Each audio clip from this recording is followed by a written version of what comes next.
मेरे प्यारे बच्चों, आप सभी को नमस्कार। क्या हाल है आप सभी की? प्रवीण, अंजलि, अर्पण, रोहित, सिपेंद्रा, दीपक, दिव्यांशु, विपिन, रोहित, संतोष, सन्नी, मलाइका। अरे वाह भाई, जय हिंद मेरे प्यारे बच्चों। मेरे प्यारे बच्चों, आप सभी को नमस्कार। आप सभी का मेरा स्वागत है मेरी क्लास में। मेरे नन्हे मुन्ने बच्चों, आइए पढ़ते हैं आगे। जी जी, आप वेस्ट बंगाल से, आपका स्वागत है। तो आइए मेरे दोस्तों, बिना किसी इधर उधर की बात, सीधा करते हैं पढ़ाई की शुरुआत। आइए मेरे बच्चे, आइए मेरे दोस्तों, टाइप ई की बात कर रहे हैं। टाइप ई की क्या कहानी है, ध्यान से देखिए। टाइप ई में एक खास चीज होगी, और वो ये, एक शब्द आपने सुना होगा, कंपैरिजन। एक शब्द आपने मेरे प्यारे बच्चों सुना होगा, कंपैरिजन। कंपैरिजन को हिंदी में कहते हैं तुलना। क्या कहते हैं? तुलना। एक कंपेयर शब्द से बना हुआ है। कंपेयर को बोलते हैं तुलना करना। मेरे दोस्तों, कंपैरिजन आप तीन चीजों के थ्रू बेसिकली करते हैं।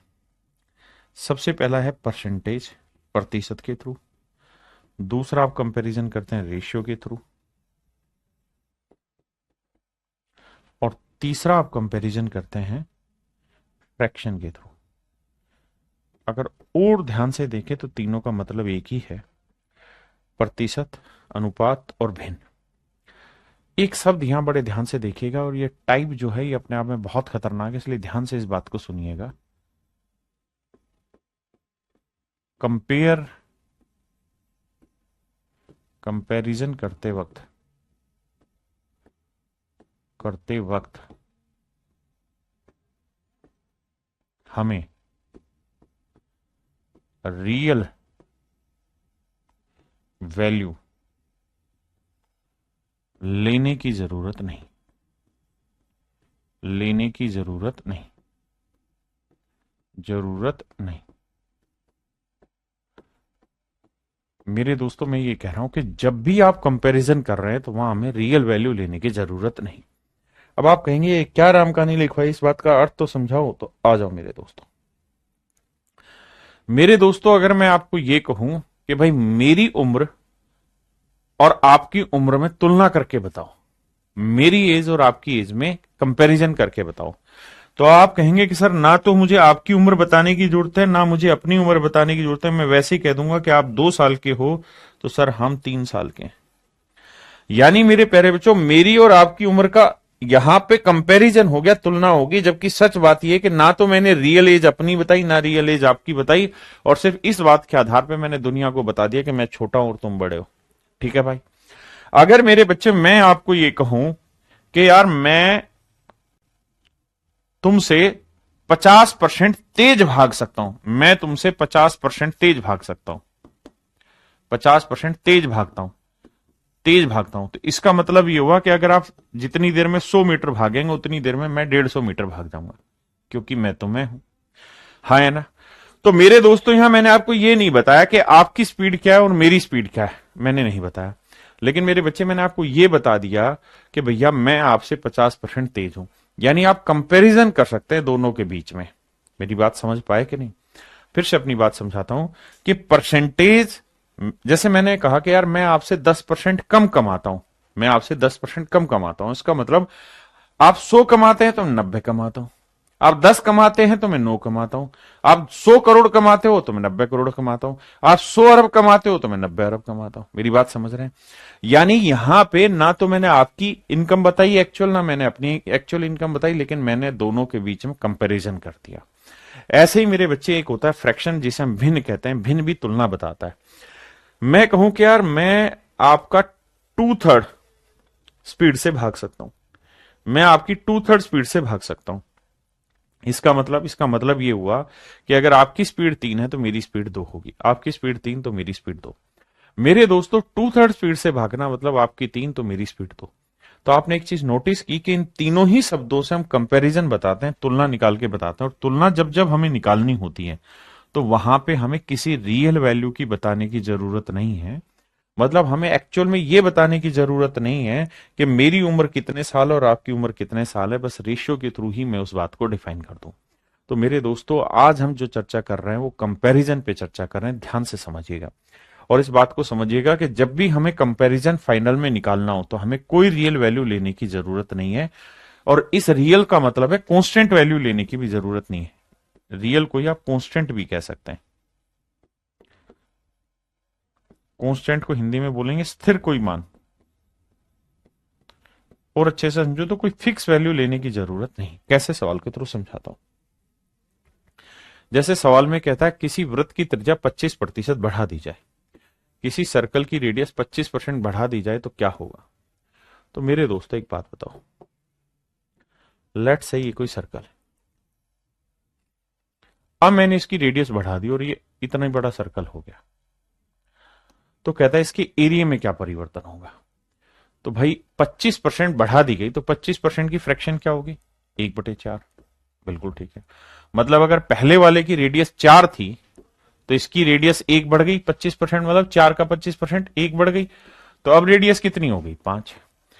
तो मैं पूछ रहा हूं कि इसके एरिया में क्या चेंज होगा। तो आप कहेंगे देखो सर, एरिया होता है पाई आर स्क्वायर,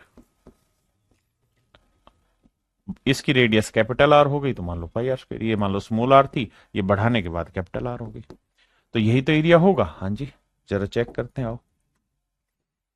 भाई आर की वैल्यू 4 है तो 4 का वर्ग 16 पाई, पाई तो गुना था। भाई आर की वैल्यू यहां 5 है तो 5 का वर्ग 25 पाई। बिल्कुल ठीक है। अब सर एक मोटी बात समझना, क्या कि जब हम तुलना कर रहे हैं ना तो हमें इस पाई की जरूरत है ही नहीं। अगर आप इसे नहीं भी काटेंगे तो आप यही तो कहेंगे कि भाई 16 पाई से 25 पाई हो गया तो 9 पाई बढ़ गया। तो यानी सर 9 पाई इंक्रीज हो गया है किस पे, 16 पाई पे।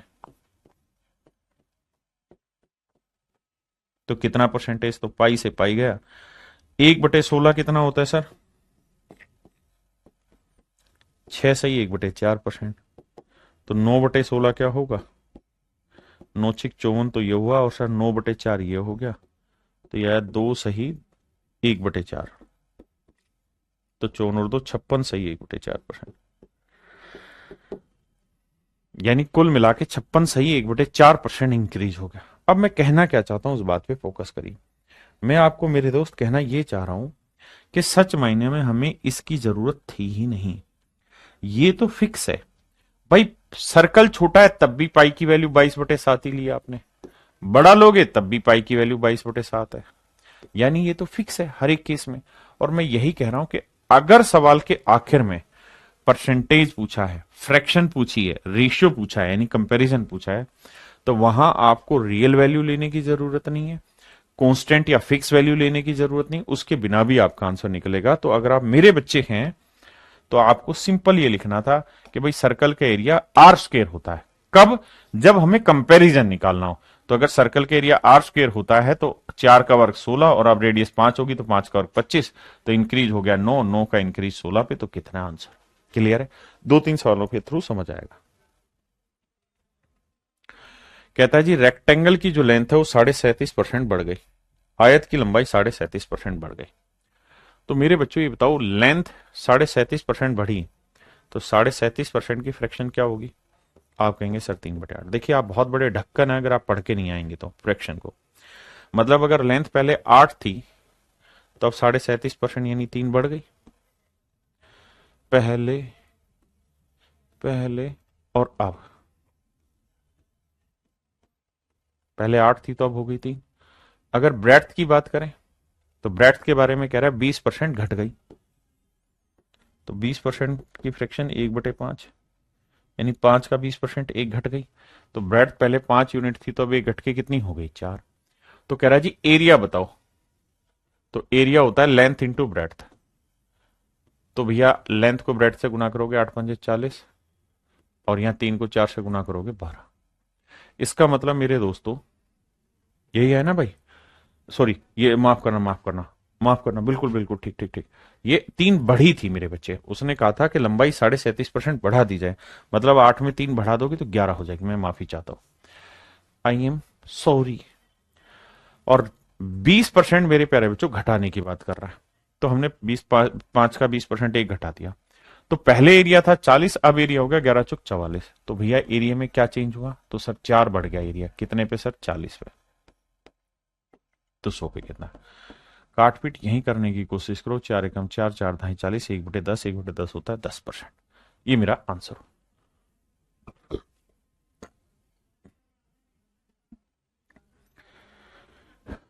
कहता है किसी वर्ग की भुजाएं 40% बढ़ जाती है। 40% की फ्रैक्शन क्या होती है जी? 2/5। मेरे बच्चे 20% की 1/5, तो 40% 2/5। यानी अगर स्क्वायर की जो साइड है, अगर मैं उसकी लेंथ s मान लूं, तो पहले अगर साइड की लेंथ 5 थी, तो अब कहता है 40% बढ़ गई, 2 बढ़ के कितनी हो गई? 7। तो पहले जो 5 थी, अब कितनी होगी मेरे बच्चे? 7। पहले 5 थी तो अब हो गई मेरे प्यारे बच्चों 7। अगर किसी स्क्वायर की साइड 40% बढ़ गई, मतलब 5 से 7 हो गई, तो कहता है इसके एरिया में क्या चेंज होगा? तो एरिया क्या होता है मेरे बच्चों? साइड का स्क्वायर। वर्ग का क्षेत्रफल जो होता है वो भुजा का वर्ग होता है। तो 5 का वर्ग 25 और 7 का वर्ग 49। यानी पहले जो एरिया 25 था वो 49 हो गया। कितना बढ़ा भाई? 24। तो 24 का इंक्रीज 25 पे, तो 100 पे कितना? 25 चौक 100, 24 चौक 96। आंसर आएगा मेरे बच्चे 96%। कितने बच्चे समझिए? बहुत बढ़िया, शानदार।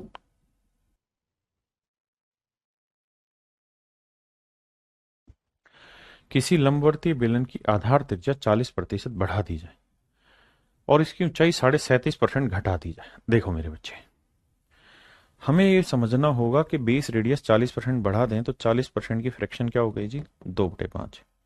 20% 1/5, 40% 2/5। यानी बेस की रेडियस मेरे बच्चों 5 थी, तो 2 बढ़ के अब हो गई 7। और कहता है कि इसकी हाइट 37.5% घटा दें, तो 37.5% की फ्रैक्शन 3/8। यानी हाइट अगर इसकी 8 थी, तो मेरे बच्चे 3 घट के कितनी हो गई? 5। हाँ जी। तो इसके वॉल्यूम में क्या चेंज होगा? तो वॉल्यूम होता है मेरे प्यारे बच्चों क्या? पाई आर स्क्वायर एच। जिन बच्चों को नहीं पता वो अभी छोड़ दो, इस फार्मूले को लिख लेना। जिनको पता है वो तो खुश हो जाएंगे। तो मेरे दोस्तों, वॉल्यूम होता है पाई आर स्क्वायर एच। और मैंने आपको ये बात समझाई कि जब भी आप कंपैरिजन निकाल रहे हैं, तो जो चीज कांस्टेंट रहती है, हर एक बार फिक्स रहती है, उसको हटा दो। तो पाई हटा दिया, तो आर स्क्वायर एच करेंगे तो आर की वैल्यू 5 का और 25 और एच की वैल्यू 8। 25 8 है 200। आर की वैल्यू 7 है, एच की वैल्यू 5, तो 7 का वर्ग 49 और एच की वैल्यू 5। क्योंकि भाई मुझे तो आर स्क्वेयर इंटू एच करना है, तो 7 का वर्ग 49 गुना 5 करना है, तो यह आएगा 245। आपने कहा जी ठीक है, इसमें तो कोई दो राय नहीं है। तो मेरे बच्चे बताओ वॉल्यूम कितना बढ़ गया? तो सर 45 बढ़ गया वॉल्यूम। तो 45 बढ़ गया है मेरे भाई किस पे? 200 पे। तो 100 पे कितना भाई? 2 जीरो से 2 जीरो काटा, 2 से काटा 22.5। तो आंसर आया मेरे पे बच्चों 22.5%। That is in option A.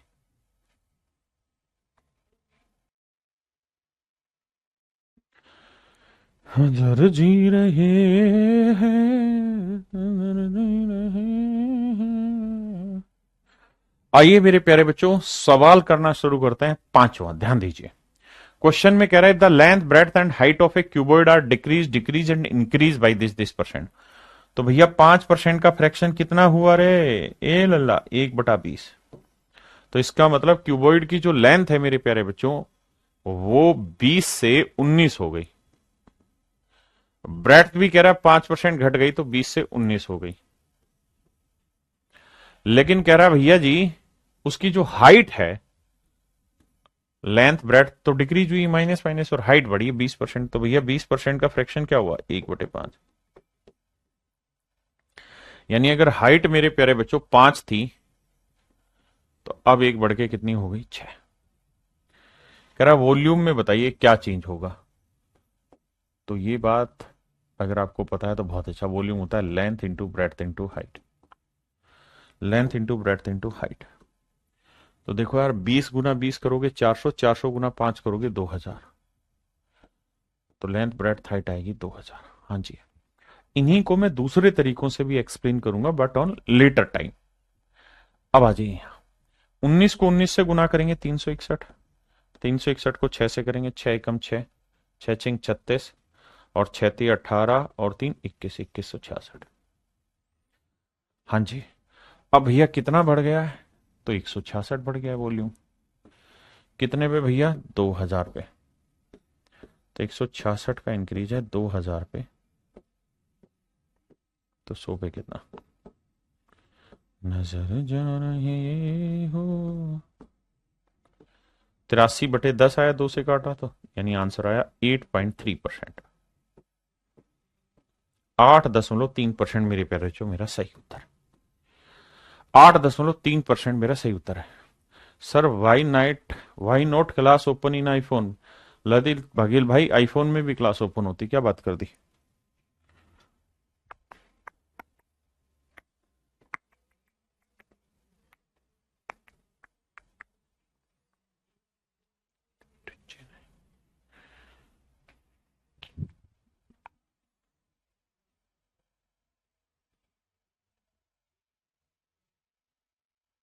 देखिए मेरे दोस्त, दो वैल्यूज है एक्स और वाई, और कह रहा है दोनों को 20-20% कम कर दिया,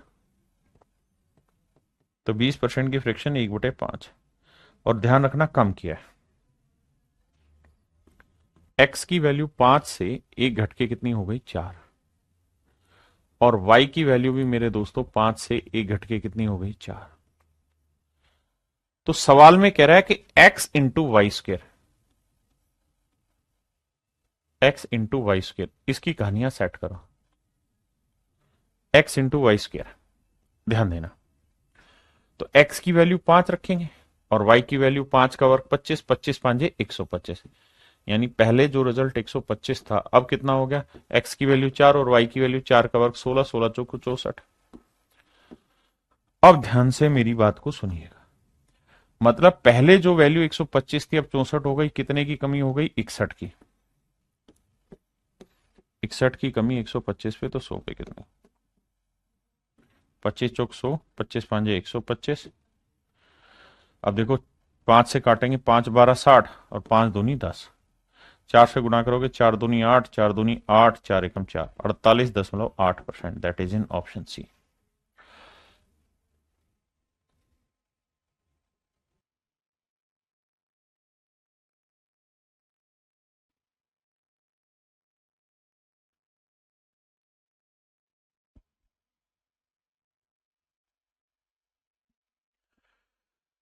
नजर आ रहा है धीरे ही धीरे। मेरे प्यारे बच्चों आइए, सवाल में कह रहा है the population of A town is 1,89,000, किसी शहर की जनसंख्या 1,89,000, 4/9 ऑफ देम आर मेल्स, उसमें से 4/9 भाग पुरुष है। ध्यान देना, 4/9 ऑफ देम, देम का मतलब टोटल पॉपुलेशन का 4/9 भाग पुरुष है। 4/9 लोग पुरुष है कुल जनसंख्या का, बाकी महिलाएं हैं। कहता है 50% मेल आर मैरिड, 50% पुरुषों ने ब्याह कर रखा है, मतलब शादी हो रखी है। अब सवाल पे कुछ डिटेल्स इंफॉर्मेशन आपसे चाह रहा है, आइए बात करते हैं। मेरे बच्चों सबसे पहला काम ये देखा करो कि हमसे पूछा क्या है। अगर हमसे परसेंटेज पूछा हुआ है, फ्रैक्शन पूछा हुआ है, रेशियो पूछा हुआ है, तो इसका मतलब कंपैरिजन पूछा हुआ है। और कंपैरिजन जब जब पूछा हो, there is no need of real, real value की जरूरत नहीं, फिक्स वैल्यू की जरूरत नहीं, कांस्टेंट वैल्यू की जरूरत नहीं, इन सारी चीजों की जरूरत ही नहीं होती आपको। So you can just simply ignore them. Okay, आओ जी, नजर आ रही है। देखिए मेरे दोस्त, कह रहा था population of A town is 1,89,000, किसी शहर की जनसंख्या 1,89,000, 4/9 ऑफ देम आर मेल, मतलब कुल जनसंख्या का 4/9 भाग पुरुष है। तो कुल जनसंख्या का 4/9 भाग, मतलब अगर टोटल पॉपुलेशन 9 है, कुल जनसंख्या टोटल पॉपुलेशन अगर ये 9 है मेरे प्यारे बच्चों, अगर कुल जनसंख्या 9 है, अगर मेरे प्यारे बच्चों कुल जनसंख्या 9 है, कुल जनसंख्या 9 है, मेरे दोस्तों ध्यान देना, अगर कुल जनसंख्या 9 है तो कह रहा है उसमें 4 भाग पुरुष है। 4 आर मेल, यानी अगर मेल की बात करें, पुरुषों की बात करें तो 4 पुरुष हैं, यानी 9 लोगों में से 4 पुरुष हैं। तो महिलाओं की संख्या तो ज्यादा है भैया। तो 9 में से 4 घटाया 5, क्या हो गई? फीमेल। अगर 9 लोग हैं तो उसमें से 4 मेल हैं, बाकी 5 फीमेल है। ठीक है जी।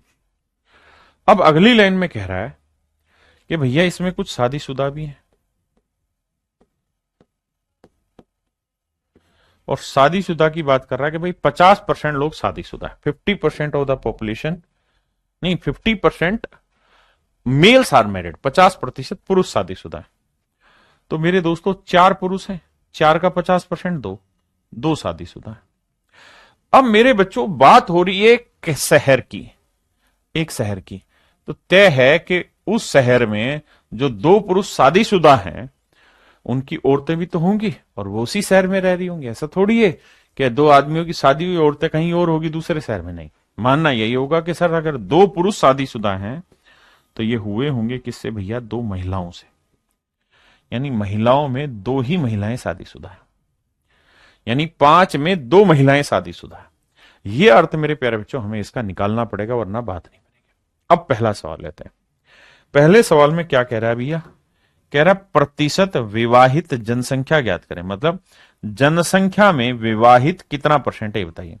तो जनसंख्या कितनी लिए भैया हम? 9, और इसमें मैरिड कितने हैं? 2 तो पुरुष शादीशुदा हैं साहब, और 2 हैं जी महिलाएं शादीशुदा। तो टोटल कितने शादीशुदा हो गए जी? 4। तो कह रहा जी कितना परसेंटेज हो गया? क्योंकि जनसंख्या में शादीशुदा कितने हुए? 4/9। समझ रहे हैं ना? तो यह आया 44 सही 4/9%। पहला आंसर तो ये। दूसरा, अगली लाइन में पूछ रहा है कि प्रतिशत विवाहित महिला ज्ञात करो, मतलब महिलाओं में विवाहित कितना परसेंट है। महिलाओं में विवाहित कितना परसेंट है? तो महिलाएं कितनी थी भैया? 5, और इसमें विवाहित कितने हैं? 2। तो कह रहा जी परसेंटेज निकाल के बताओ। तो मेरे दोस्तों 1/5 हुआ 20, 2/5 हुआ 40%। ये मेरा आंसर हो। तो प्रतिशत महिलाएं जो शादीशुदा हो 40। ध्यान देना, यहां महिलाओं में विवाहित परसेंटेज पूछा था या जनसंख्या में विवाहित परसेंटेज पूछा था। बहुत सारे ढक्कन इस बात को समझेंगे नहीं, तो ढक्कन खोलो दिमाग का और समझो।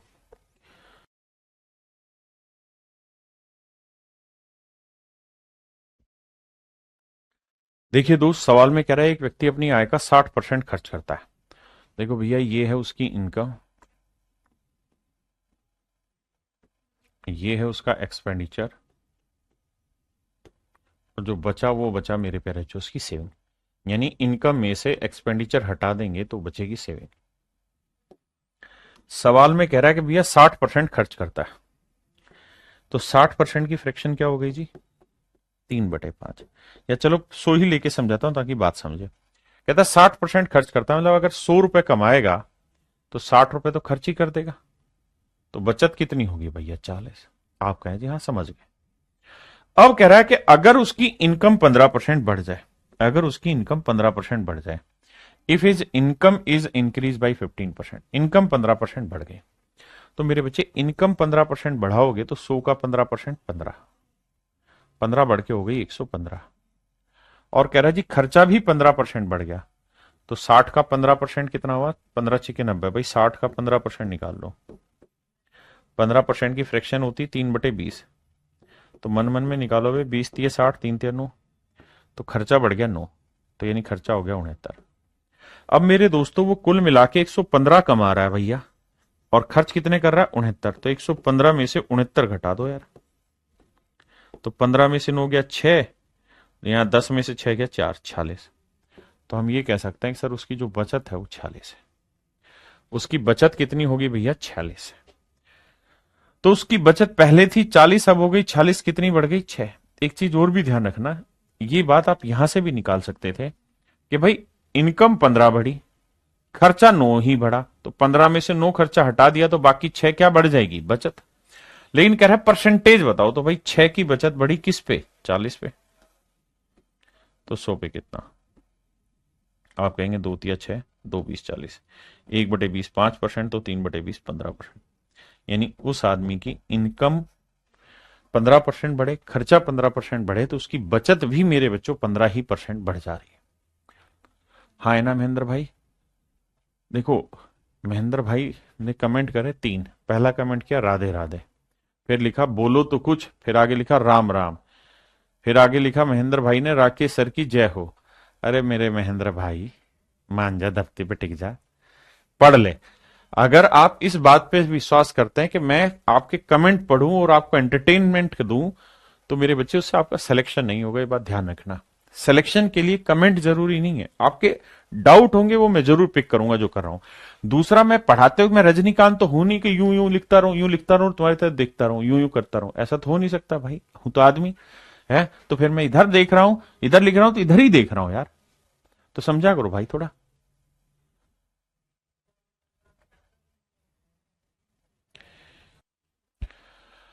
आइए मेरे दोस्तों, कहता है एक आदमी ने अपनी इनकम का 75% खर्चा किया। एक आदमी ने अपनी इनकम का 75% खर्च किया, ठीक है जी। तो भैया ये उसकी इनकम है, और ये एक्सपेंडिचर, और ये उसकी सेविंग। 75% खर्च किया तो मेरे दोस्तों 75% की फ्रैक्शन हो गई 3/4। हाँ जी, आप 100 माने तो 100 मान लीजिए, वरना 3/4 ले।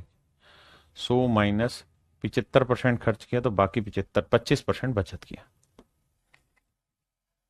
अब कह रहा है कि भैया उसकी इनकम 20% बढ़ गई। तो 20% बढ़ गई तो इनकम कितनी इंक्रीज हो गई? 20। और खर्चा भैया 10% बढ़ा, तो भैया इनकम हो गई 120। यही था ना? कह रहा है जी खर्च जो है उसका वो 10% बढ़ गया। तो भैया 75 का 10% मूर्ख से मूर्ख आदमी भी जानता है, 10% 7.5 हो जाएगा। तो 7.5 रुपए आपका खर्चा बढ़ गया। तो नया खर्चा हो गया 82 रुपए 50 पैसे, या 82.5। तो कह रहा है जी उसकी बचत में क्या होगा? तो भैया 120 में से आप क्या करो, 82.5 हटाओ। हाँ जी, 82.5 हटाओ। तो कैसे हटाएं भाई? यहाँ 0, 10 में 5 गया 5, यहाँ 9 रहा, 9 में 2 गया 7, बिल्कुल ठीक है। यहाँ 11 में 60 गया 3, तो आएगा 37.5। तो नई बचत हुई 37.5। ये तो है मेरे भाई मूर्ख बच्चे के काम। जो समझदार है वो ये देखेगा कि भैया इनकम बढ़ गई 20 रुपए, समझो 20 रुपए, और उसमें से खर्चा केवल 7.5 ही एक्स्ट्रा होने लगा। तो 20 में से 7.5 हटा देंगे तो बचा कितना? 12.5। तो इसका मतलब सेविंग 12.5 बढ़ गई। हम सीधा ही निकाल लेते, हमें इन चीजों की जरूरत ही नहीं थी। अब कह रहा है कि बचत में प्रतिशत वृद्धि बताओ। तो भाई 12.5% की वृद्धि हुई है, और पहले बचत कितनी थी? 25। तो कह रहा है परसेंटेज बताओ। आप जानते हैं 12.5 का डबल होता है 25, तो 1/2 होता है 50%। तो option D is your right answer.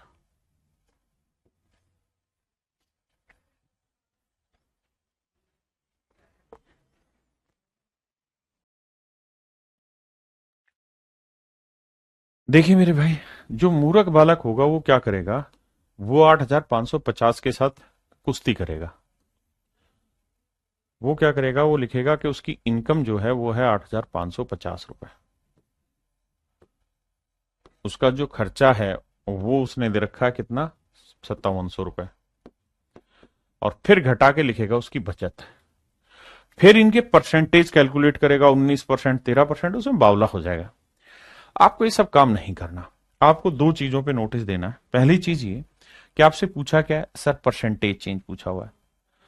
जब भी आपसे परसेंटेज पूछा हो, फ्रैक्शन पूछा हो, रेशियो पूछा हो, तो कोशिश करिए कि जो यहां वैल्यू है इसकी रियल वैल्यू लेने की जरूरत ना पड़े। तो इनके बिना कैसे होगा? सर इसका रेशियो उठा लीजिए। 0 से 0 काटा, काट दिया जी। उसका 19 से कट रहा, 19 30 57 0। 19 से काटेंगे 19 चौक 76, 19 5 95। 15 से काटेंगे 15 दूनी 30, 15 30 45। यानी आप सिंपली ले सकते हैं कि इसकी इनकम 3 है भाई, तो इसका खर्चा है 2। अगर 3 में से 2 खर्च कर दिया तो बचत कितनी रही होगी? 1। It is quite easy my dear to take it solve. अब बड़ा आसान हो गया। हाँ जी। अब मेरे दोस्त मुझसे पूछा क्या है वो बात करते हैं। कह रहा है अगर उसकी इनकम 19 नहीं, यदि आय और व्यय में 19 और 13, कहता है इनकम 19% बढ़ जाए। तो मेरे भाई 3 का 19% निकालना आपके लिए थोड़ा मुश्किल काम है। 3 का 19% निकालना मुश्किल है, तो क्या करें?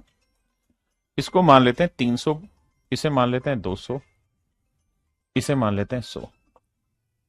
हाँ जी, यानी अगर उसकी इनकम 300 मान लो, इसे 200, इसे 100, ऐसा क्यों? ताकि मेरी कैलकुलेशन आसान हो जाए। तो 300 का 19% 57,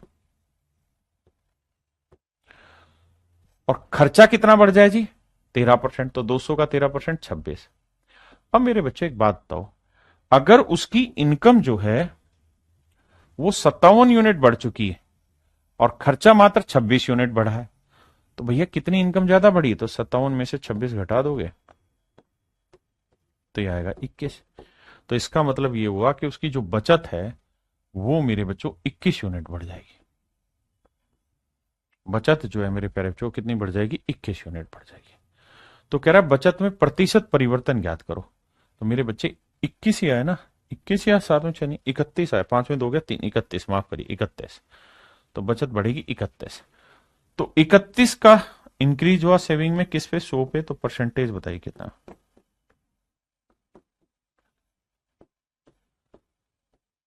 तो मेरी प्यारे बच्चों मेरा आंसर होगा ऑप्शन सी, कि भैया उसकी बचत में 31% का इंक्रीज होगा।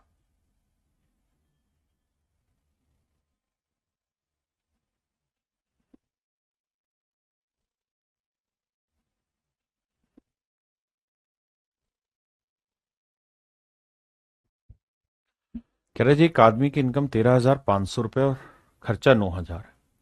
तो ये इनकम है मेरे बच्चों, ये खर्चा है। इनकम 13,500 है, खर्चा 9,000 है। तो सबसे पहला काम आप ये देखिए कि हमसे पूछा क्या है। तो सर हमसे पूछा है परसेंटेज चेंज। जब जब जब परसेंटेज चेंज पूछा जाए, रेशियो पूछा जाए, फ्रैक्शन पूछी जाए, तो आप एक्चुअल वैल्यू मत उठाइए, काटिए भाई। 2 जीरो से 2 जीरो गया। अच्छा ये 9,000 था क्या? 2 जीरो काटा। अब भैया 45 थी 135, 45 दूनी 90। तो रेशियो आया 3:2।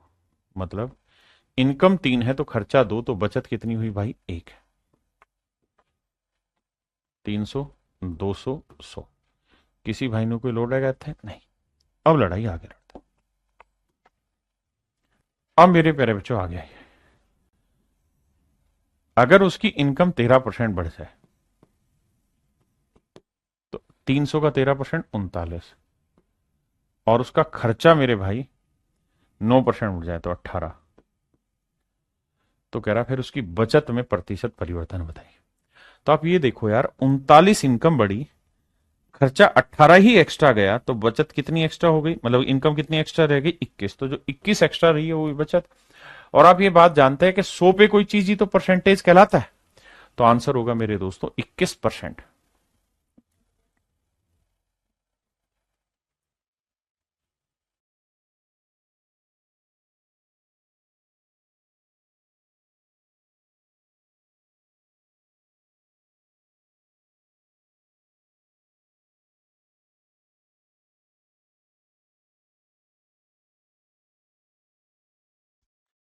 सवाल में मेरे भाई कह रहा है कि चीनी का दाम 16 से 2.3% बढ़ जाता है। तो मेरे बच्चों चीनी का दाम 16 से 2.3% बढ़ जाता है तो फ्रैक्शन हो गई 1/6। इसका मतलब जो प्राइस है वो 6 से कितना हो गया? 7। बिल्कुल ठीक है। चीनी का दाम 16 से 2.3% बढ़ जाता है, मतलब चीनी की कीमत पहले 6 थी तो अब 7 हो गई। परिवार की खपत 20% घट जाती है, और जो कंजप्शन है वो 20% घट गई। तो 20% की फ्रैक्शन क्या हुई मेरे बच्चों? 1/5।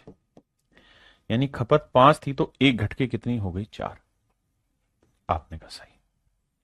अब मेरी बात ध्यान से समझिए, चीनी की कीमत मेरे प्यारे बच्चों 6 से 7 हो गई और खपत 5 से 4 हो गई। तो सवाल में कह रहा है कि खर्चे में परिवर्तन बताओ क्या होगा, उसके एक्सपेंस में परिवर्तन बताइए क्या होगा। मेरे बच्चों एक बात बताना, कीमत 6 से 7 हो गई तो यानी पहले 6 रुपए कीमत थी और 5 किलो लेट से चीज खरीदता था तो खर्चा आता था 30 रुपए। अब भैया 7 रुपए रेट हो गया लेकिन चीज खरीद रहा है 4 किलो, तो खर्चा आएगा 28। हाँ जी। तो कह रहा है जी खर्चे में बताओ क्या चेंज हो गया। तो खर्चा घट गया सर 2 यूनिट खर्चा घट गया, किस पे? 30 पे। तो 100 पे कितना? 2 एकम 2, 2 15 30, 1/15 होता है मेरे दोस्तों 6 से ही 2.3%। यानी उसकी खर्च में 6 से 2.3% का चेंज आ गया। ऑप्शन ए मेरा राइट आंसर।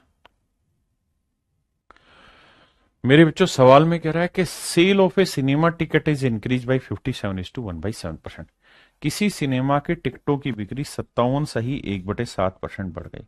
मेरे बच्चों सबसे पहले इसकी फ्रैक्शन उठा लो। 57 से 1/7% की फ्रैक्शन 4/7। फ्रैक्शन पे काम आपको ही करना है, वो मैं नहीं करूंगा अभी ये। तो भैया जो सेल है वो 7 से कितनी हो गई, 11। बिल्कुल ठीक है। और जो इसकी प्राइस है वो 16 सही 2/3% बढ़ गया। कीमत 16 सही 2/3% बढ़ गया, फ्रैक्शन हो गई 1/6। प्राइस अगर उसका 6 था तो एक बढ़ के कितना हो गया, 7। तो कहता है उसकी रेवेन्यू में फर्क बताओ क्या हुआ, यानी आय में फर्क बताओ क्या हुआ। तो मेरे दोस्त आप ऐसे समझिए इस बात को कि सर अगर 7 टिकटें बिकती थी और एक टिकट 6 रुपए की थी तो उसकी आय हो गई 42। और अगर उसकी 11 टिकटें बिक रही और एक टिकट 7 की है तो उसकी इनकम हो गई 77। सर बिल्कुल ठीक है। यानी जो रिवेन्यू 42 थी अब वो 77 हो गई। किसी भाई ने कोई लोड लगा थे नहीं। तो मेरे बच्चों उसकी रिवेन्यू कितनी बदल गई, सर 35 बढ़ गई उसकी रिवेन्यू। तो 35 का इंक्रीज आ गया मेरे प्यारे बच्चों किस पे, 42 पे। तो 100 पे कितना, तो 7×5 = 35, 7×6 = 42, 5/6। अब 5/6 को हम लिख सकते हैं 1 - 1/6। तो एक होगा 100% और 1/6 होगा 16 सही 2/3%। And finally you will get answer 83 सही 1/3%। ये मेरे नन्हे मुन्ने बच्चों मेरा सही आंसर होगा, option D. Option D is your correct answer.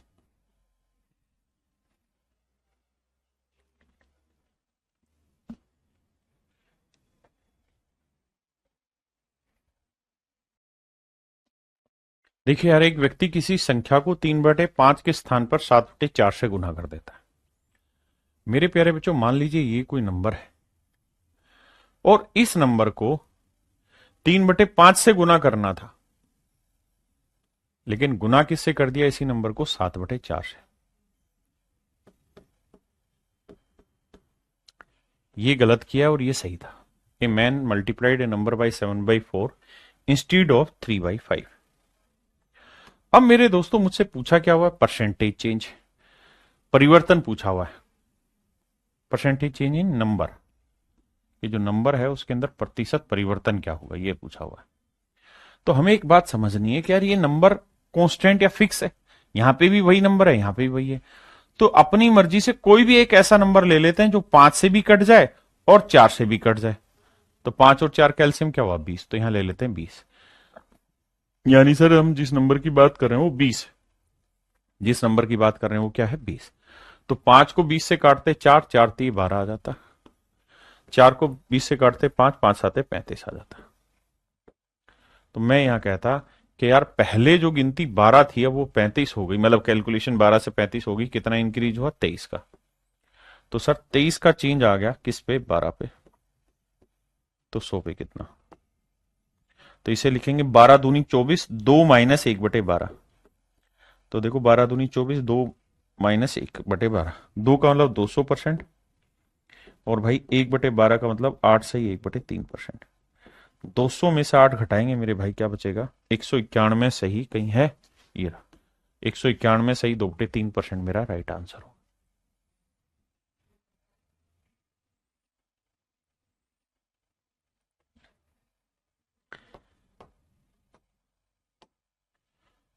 करो करो करो।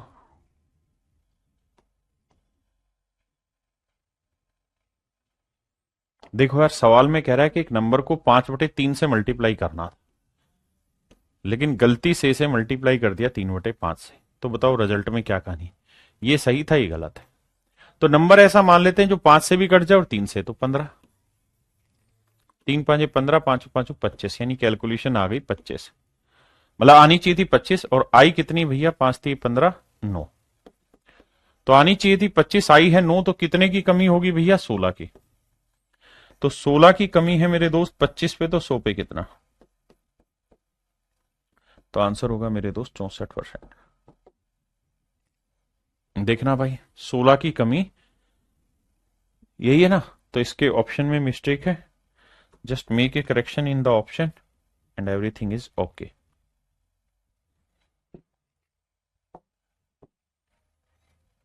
Option C is absolutely right. आइए मेरे बच्चे, सवाल में कह रहे हैं labour work 60 hour per week. एक लेबर है और वो जो टाइम इन्वेस्ट कर रहा है मेरे भाई, टाइम पर वीक जो इन्वेस्ट कर रहा है काम करने में, वो कर रहा है 60 आवर पर वीक। एक सप्ते में 60 घंटे इन्वेस्ट करता है और उसकी जो मजदूरी है, मजदूरी जो है मेरे भाई वो है 2400 रुपए। मजदूरी है 2400 रुपए, बिल्कुल ठीक है। तो इसका मतलब उसे पर घंटे मजदूरी मिलती होगी, पर आवर। पर आवर भैया उसको पैसे मिलते होंगे, तभी तो भैया कितने सप्ते में कितने घंटे काम किया, डेली के घंटे के कितने, तभी तो 2400 रुपए मिला। हाँ जी सर। तो अगर थोड़ा सा दिमाग दौड़ाओगे तो सोचो कि 2400 घंटे की कमाई उसने कर ली है कितने दिन में, ना कितने घंटे में, 60 घंटे में। हाँ जी। तो एक घंटे की कमाई क्या हुई, 40। तो हम ये लिख सकते हैं सर 40 रुपए पर आवर उसकी कमाई थी, 40 रुपए प्रति घंटे उसकी कमाई थी, 60 घंटे काम किया तो 2400 रुपए की मजदूरी उसने कमा दी। बिल्कुल ठीक है। अब वो ये कह रहा है कि अगर उसका पर घंटे सैलरी 40% बढ़ गई, पर घंटे सैलरी 40% बढ़ गई, तो पर घंटे सैलरी है कितनी भाई, 40 रुपए। और अब कह रहा है इसके अंदर 40% इंक्रीज हो गया, per day per hour salary जो है increase by 40%, per hour wages. तो अगर पर आवर वेजेस 40% इंक्रीज हुआ तो 40% की फ्रैक्शन क्या हुई दोस्त, 2/5। तो 5×8 = 40, 8×2 = 16। तो यानी अब उसकी पर आवर वेजेस 16 रुपए बढ़ गई। तो पहले 40 रुपए था, अब 16 रुपए बढ़ गया भैया। तो अब हम कह देंगे कि पर आवर वेजेस 56 रुपए प्रति घंटा होगा। बिल्कुल ठीक है। और कह रहा है कार्य करने का जो समय है वो 16 से 2/3% घट गया। तो 16 से 2/3% की फ्रैक्शन 1/6। किसका, 60 का। तो 60 का 1/6 निकालोगे क्या आएगा भाई, तो ये आएगा सर 10 घंटे। तो हम ये कह सकते हैं कि सर काम करने का जो समय है वो 10 घंटे घट गया। तो अब कितने बचा, 50 घंटे। तो मेरे नन्हे मुन्ने प्यारे बच्चों, हम ये कह सकते हैं कि 50 घंटे वो काम करेगा और हर घंटे की दिहाड़ी मिलेगी 56 रुपए। तो पूरे सप्ते की मजदूरी कितनी हो जाएगी, गुना करेंगे सर, तो ये आ जाएगी 56 का आधा कितना हो, 2800 रुपए। गुना करेंगे ना, 50 × 56। हाँ जी। तो यानी कुल मिला के 2800 रुपए मेरे प्यारे बच्चों उसकी मजदूरी हो गई। तो पहले मजदूरी कितनी थी, 2400। अब मजदूरी कितनी हो गई, 2800। कितनी बढ़ गई भाई, 400। तो 400 रुपए मजदूरी बढ़ी है कितने पे मेरे दोस्त, 2800 पे या 2400 पे, 2400 पे। तो कह रहा कितना परसेंटेज इंक्रीज हुआ, 4 एकम 4, 4 6 24, 1/6 मतलब 16 सही 2/3%। यानी उसकी मजदूरी की जो लागत, मजदूरी में जो इंक्रीजमेंट है वो 16 से 2/3% है। आप कहेंगे सर बात सही है, बात सही है, कुछ और बात बताओ। आओ मेरे दोस्त कुछ और बात करें। सर एक चीज आपने कही थी कि भाई अगर सवाल के आखिर में उसने कंपैरिजन पूछा हो, परसेंटेज पूछा हो, फ्रैक्शन पूछा हो, तो there is no need to take real values. तो हमें रियल वैल्यू लेने की जरूरत नहीं। बिल्कुल सही बात है सर, इसमें कोई दो राय नहीं है कि हमें उस केस में रियल वैल्यू लेने की जरूरत नहीं। तो क्या करें, तो क्या करें सर, तो मेरे प्यारे बच्चे एक तरीका है। क्या, कि भाई ये बताओ कि प्रति घंटे उसकी जो मजदूरी है वो कितनी बढ़ रही है, 40%। बिल्कुल ठीक है सर। अगर 40% उसकी पर घंटे मजदूरी बढ़ रही है तो 40% की फ्रैक्शन 2/5। इसका मतलब उसकी मजदूरी पर घंटे पहले 5 रुपए होती थी, तो अब 2 बढ़ के कितनी हो गई, 7 रुपए। यानी यूं कह सकते हैं कि 7 रुपए घंटे अब मजदूरी होगी, पहले 5 रुपए घंटे मजदूरी होती थी। और कार्य का जो समय है वो 16 से 2/3% घट गया। कार्य करने का समय 16 से 2/3% यानी 1/6 कम हो गया।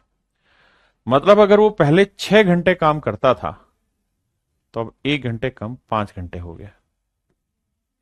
हाँ जी। तो मेरे बच्चों एक बात बताओ, अगर वो डेली 6 घंटे काम करेगा तो 5 रुपए के हिसाब से कितनी मजदूरी बनेगी, 30। और अब अगर वो 5 घंटे काम करेगा तो 7 रुपए के हिसाब से मजदूरी कितनी बनेगी? 35। तो मजदूरी में कितना इंक्रीज हो गया? 5 का। तो 5 का इंक्रीज हुआ 30 पे, तो 100 पे कितना? 5 एकम 5, 5 30, 16 सही 2/3%।